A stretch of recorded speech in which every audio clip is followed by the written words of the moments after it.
நெருப்பில் ஒரு விதையை தூவி அந்த விதைகள் 30 வருஷமா 25 வருஷமா முளைச்சி வேர் விட்டு பெருவிருட்சமாக நின்று இங்கே விருதுக்கு மேலே விருது வாங்குது அப்படின்னு சொன்னால் இந்த விதைகளை பாராட்டுறதுக்காகத்தான் அங்கிருந்து கிளம்பி வந்திருக்கேன்.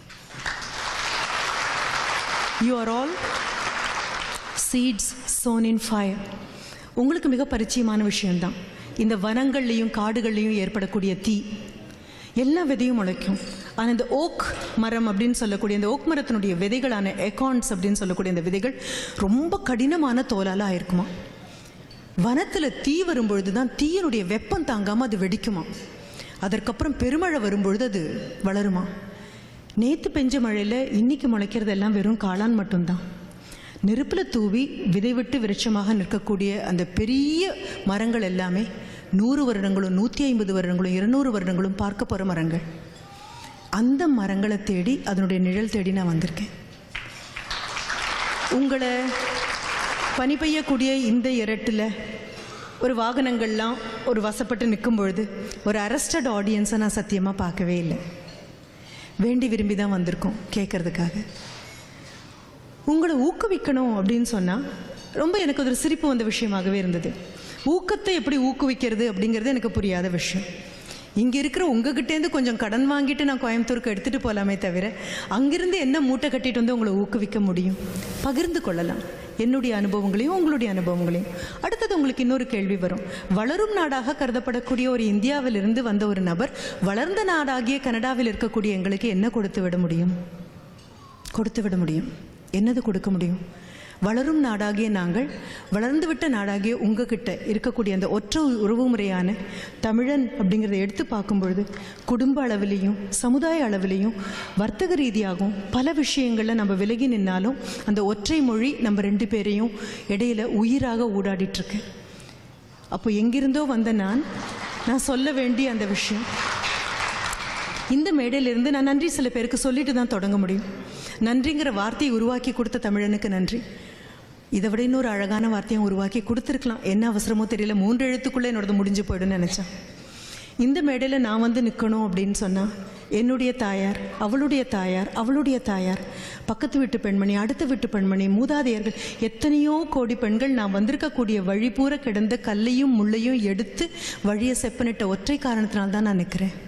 அதே மாதிரி 30 வருடங்களும் 20 வருடங்களும் முன்னால் வந்து நீங்கள் உங்களுக்கு அடுத்த தலைமுறை வந்து நடக்க போகிற பாதை பூரா இருக்கக்கூடிய கல்லையும் முள்ளையும் மறக்காமல் எடுத்து அகற்றினால் மட்டும்தான் இனி 20 வருடம் கழித்து உங்கள் குழந்தைகளை ஒன்றே வந்து நின்று உங்ககிட்ட பேச முடியும். என்னுடைய மூதாதையரான பெண்மணிகளுக்கு நான் நன்றி. அவங்க முகம் எனக்கு தெரியாது. 10ஆம் வகுப்பு படிக்க வச்சா போதும், 12ஆம் வகுப்பு படிக்க வச்சா போதும், பொண்ணை எதுக்கு படிக்கணும், கல்யாணம் பண்ணி விடுங்க அப்படின்னு சொன்ன போது ஏதோ ஒரு பெண்மணி குறுக்க நின்றுக்கணும், ஏதோ ஒரு பெண்மணி இல்லை இவன் மேலே போவான்னு சொல்லியிருக்கணும், ஏதோ ஒரு பெண்மணி விடுங்களேன் எவ்வளோ தூரம் தான் போகிறான்னு சொல்லியிருக்கணும். அந்த பெண்மணிகள் யார் முகமும் ஞாபகம் இல்லை. ஆனால் பல பேர் கூடி இருக்கக்கூடிய இந்த சபையில் நான் இந்த நன்றி கடனை தெரிவிக்கிறேன். நீங்கள்லாம் உங்களுடைய வாழ்நாள் முடிஞ்சு கிளம்பினதுக்கு அப்புறமும் கூட எங்கிருந்தோ இங்கு வந்து நிற்கக்கூடிய தமிழினம் பூரவே சொல்லும், எங்களுக்கு முன்னால் இத்தனை வருடங்களுக்கு முன்னால் புலம்பெயர்ந்து ஓடி வந்தவங்க இருக்காங்க. அவங்க நாங்கள் வர வழியில் இருக்கக்கூடிய கல்லையும் முள்ளையும் கையில் ரத்தம் சொரிய எடுத்து வீசினாங்க. இப்போது ஒரு காலத்தில் வனமாக இருந்ததெல்லாம் இப்போ மிக அழகான பூங்காவாக மாறியிருக்கு. அவங்க அத்தனை பேர் மனதிலையும் நீங்கள் நிற்கணும் அப்படின்னா சில விஷயங்களை நான் உங்ககிட்ட பகிர்ந்து கொண்டு தான் ஆகணும். You have reached the optimum level. இனி என்ன? மிகப்பெரிய சாதனையாளர்களாக ஆகிட்டீங்க. எங்கிருந்தோ வந்திருக்கீங்க. உங்களுக்குள்ளே இருக்கக்கூடிய அந்த போராட்டமும் சர்வைவல் இன்ஸ்டிங்க்டும் டார்வின் பார்த்தா ஆச்சரியத்தில் அப்படியே உட்காந்துருப்போம். என்ன ஒரு சர்வைவல் இன்ஸ்டிங், என்ன ஒரு போராளி குணம், என்ன ஒரு ஆவேசம், என்ன ஒரு ஆர்வம், என்ன ஒரு விடாமுயற்சி. தண்ணீரை போல மோதி மோதி மோதி முன்னால் நிற்கக்கூடியது பாறை ஆனாலும் பாறை விரிசல் விடுற அளவுக்கு மென்மையாக மோதி ஆவேசமாக போதி அடுத்த பக்கம் போனதுக்கப்புறம் தான் நிறுத்துவோன்னு சொல்கிற அளவுக்கு மாவீரர்களை சபையில் பார்க்குறேன். நான் பகிர்ந்து கொள்ள வேண்டிய விஷயங்கள் சிலது இருக்குது. குடும்ப அளவில் பிரச்சனைகள் கண்டிப்பாக இருக்குது, சமுதாய அளவில் இருக்குது, பொருளாதார அளவில் இருக்குது. பொருளாதார அளவில் உங்களுக்கு சொல்லி நான் வின் பண்ணணுங்கிறது எதுவுமே இல்லை. இங்கே வந்து நிற்கக்கூடிய நேரத்தில் உங்களுக்கு நான் சொல்லக்கூடிய ஒற்றை வாழ்த்து மட்டும்தான் இருக்குது. முதல்ல அறிமுகப்படுத்தின போது கூட ஒரு பேச்சு வந்தது, you have to find out the difference between a rival and an enemy அப்படின்னு. அதையே கொஞ்சம் கூட பெருசாக சொல்கிறேன். உங்களுடைய மிகப்பிறந்த உலகத்தில் என்னுடைய ஒரே வாழ்த்து இதுதான். மிக அற்புதமான மகோன்னதமான தோல்விகளை நீங்கள் சந்திக்கணும். மாற்றி சொல்லிட்டேனோன்னு சந்தேகம் வரலாம். வெற்றி அடையணும்னு சொல்கிறதுக்கு பதிலாக தோல்விகளை சந்திக்கணும்னு சொல்கிறாங்களே அப்படின்னு. இல்லை, தோல்வி மிகவும் அழகானது, தோல்வி மிகவும் சுவாரஸ்யமானது.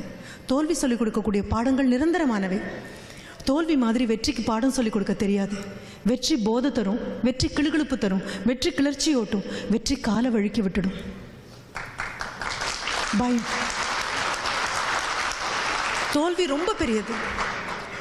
தோல்வி எப்படி தோல்வி அடையணும்னு முறை இருக்கு. இன்னார்கிட்ட தோல்வி அடையணும்னு முறை இருக்கு.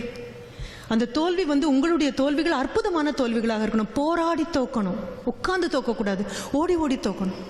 மிகப்பெரிய பிரம்மாண்டமான தோல்வியாக இருக்கணும்.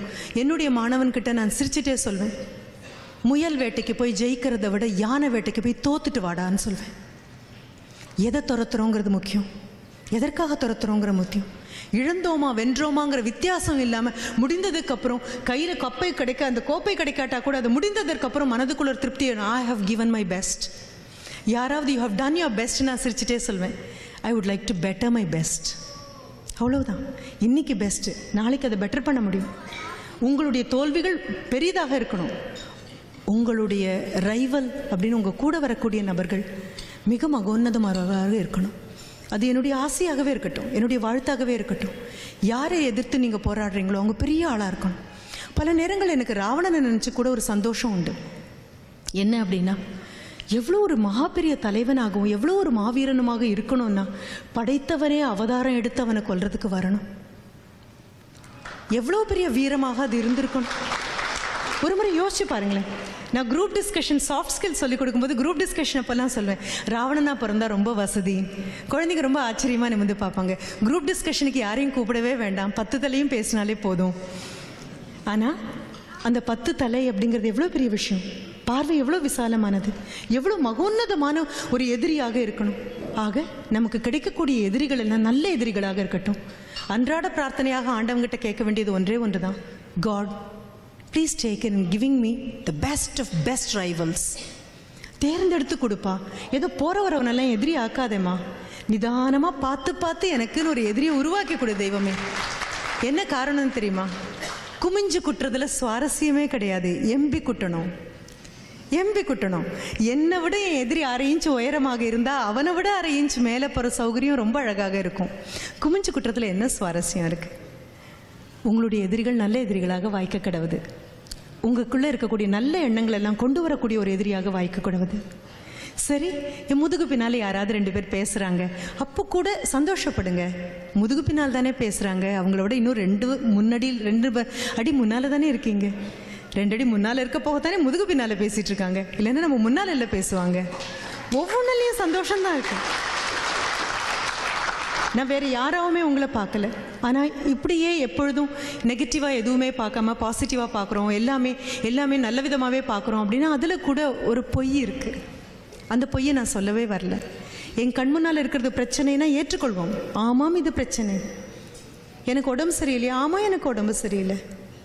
என் கையில் பணம் இல்லையா? ஆமாம், எனக்கு பணம் இல்லை. Please accept the problem. நான் அதை நெகேட் பண்ணவே சொல்லலை. பிரச்சனையை ஏற்றுக்கொள்ளலாம், ஏகமனதாக ஏற்றுக்கொள்ளலாம். பிரச்சனையை ஏற்றுக்கொள்வது தான் பிரச்சனையை தீர்க்கத்தினுடைய முதல் அடி. பிரச்சனையை ஏற்றுக்கொண்டதுக்கப்புறம் வாட் நெக்ஸ்ட்?